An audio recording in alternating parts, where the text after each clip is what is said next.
Welcome back to the channel. Geordie Bike Tester here. Now I went to the bike show and had a quick look at some of the bikes and a couple caught my eye. This is one of them, KLE500. There's loads of chat about this all over YouTube at the minute, so let's go through the bits that I actually know.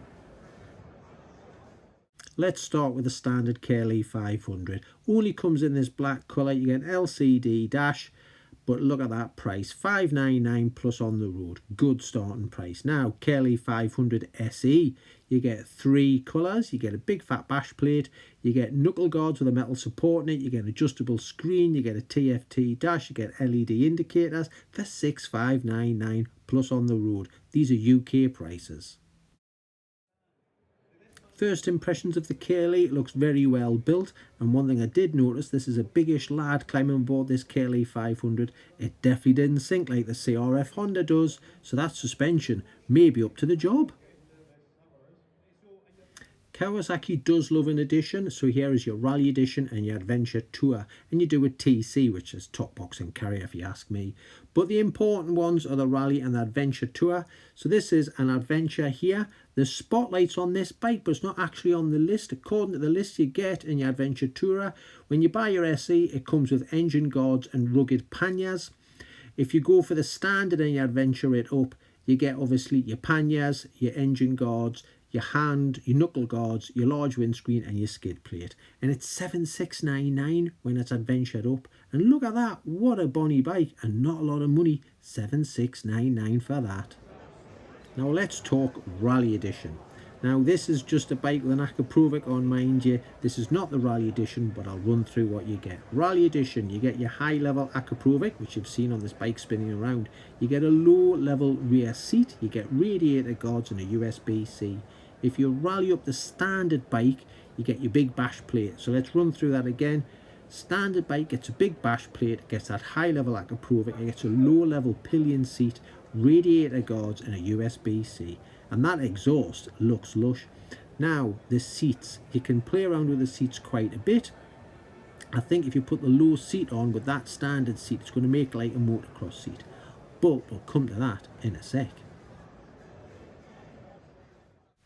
As you can see in this little bit here, seat height is 860mm.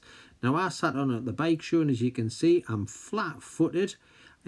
Lovely thin bike I noticed, and a very nice happy riding position. Look at me smiley face. As I said regarding your seats, you can do your ergo fit, so you can have high at the front, high at the back. You can have high, low, low, low, low, high, low. Sounds like there should be 7 dwarfs in this, high, ho, high, low, but you get the idea. The spec sheet at the NEC, our bike show, was a bit slim on the info, so I'll just go through what I have found out. Curb weight, so that's wet weight, it's going to be just under 200 kilograms, so high 190s. Now you've got some engines to pick from. You've got your Ninja, your Z and your Eliminator 500, so it's going to use one of them. They're running between 45 and 46 bhp. They're 42 newton meters of torque. You've got a 16 litre petrol tank. Now the rest of these 500s I mentioned are very, very good on fuel, so you should get a good tank range. You've got 21-inch front wheel, 17-inch rear wheel, and they are tubed tyres, and you've got your slip assist clutch as well. As I said, there's 2 dashes on the bikes. You've got an LCD which goes on the standard bike, and you've got your lovely TFT which goes on your SE. And don't forget Kawasaki's Rideology app, which will talk to both dashes. Your SE comes with this adjustable screen, which is 106mm taller than the standard KLE. Well, that was all the info I managed to glean out of my training courses and the bits I picked up from the NEC bike show.